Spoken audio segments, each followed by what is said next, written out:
Kalimera. Tere hommikust! Meie vanasõna ütleb, et armastus käib kõhu kaudu. Sama võib öelda ka kreeklaste kohta, kelle toidukultuur on täis suus sulavaid maitseid.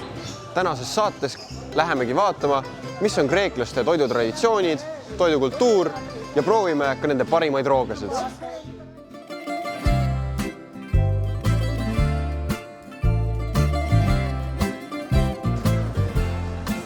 Kreeka turud on Kreeka kogukonna põhiosa ja hetkel me oleme siin Ateena keskturul ja ütleme niimoodi, et see turg tehti lahti kell 7 hommikul ja pannakse kinni nagu ikka siis siesta ajal. Õhtul peale siestat enam turgu lahti ei tehta. Turg on kindlasti koht, mida iga inimene peaks külastama, sest et siin on nii palju erinevaid värve, erinevaid lõhnu, erinevaid vaatepilte. Sa leiad väga rõvedatest, väga ilusate piltideni. Ta mingi 3 korda maha visa. Loodan, et see katki ei lähe. Ma ostsin 4 vürtsi. Ma ostsin tzatziki kastme, hot pepper, Kreeka oregano ja siis selle gyurose maitsaine.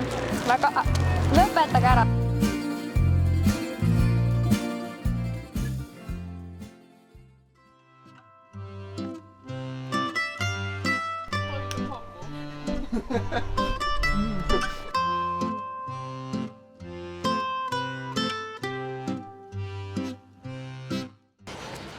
Ma ei tea, mida ma tellisin.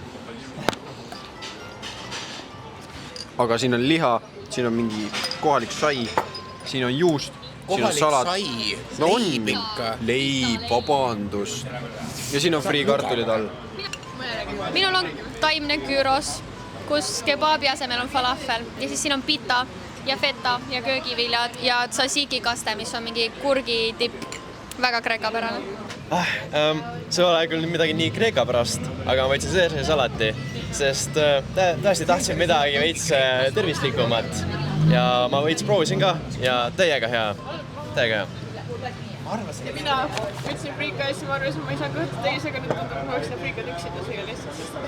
Neid on nii palju. Mul ei ole sööki lihtsalt tulnud. Yes, here.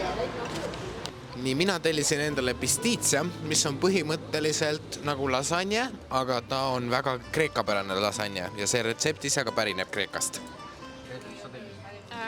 Mustaka. Oota, ma pean mäluma samal ajal. Sellised, see on baklaž on sees ja siis mingi kartul ja asjad. Ma sain aru, et see on nagu mingi taimne versioon lasagnest. Aga ma ei tea, kohe saame teada. Võt. Aitäh kuulamast!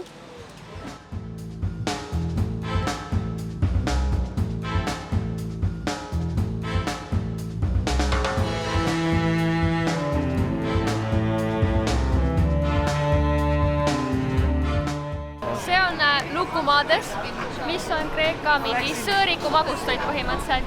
Ja siin on erinevaid lisandeid, on nagu mingi klassikaline mee ja kaneeliga. See on mingi double chocolate ja see on väga populaarne koht.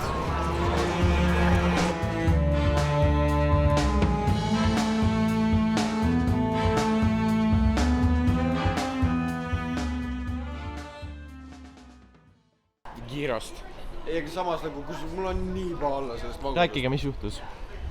Meil on magusa üledoos. Ei, me käisime häid palja söömas, aga need olid vist mitmele inimesele mõeldud ikkagi. Aga me sõime kõik nagu ikka korralikult terve karbi üksi ära. Need olid liiga magusad. Okei, kuulge, meil on molikad ja autod.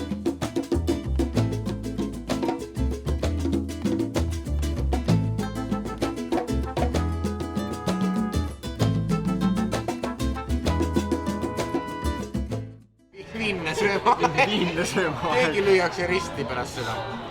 Ei, kui me oleme ikkagi Kreekas ja täna meil on siin viimane õhtusöök, siis mina võtsin endale Kreeka salatit. Siin sees siis on oliivid, tomatid, feta juust, kurk, mingid salatit veel, sibulat. Rohkem ma siin praegu veel ei näe. Aga jah, Kreeka salat. No nii, kuna me sõime just magusat hästi palju, siis mina ütlesin, ma tahan suitsuvorsti ja muud variant jäänud, siis ma võtsin selle saganaki, mis on siis põhiliselt mingi vürtsikad vorstid juustuga.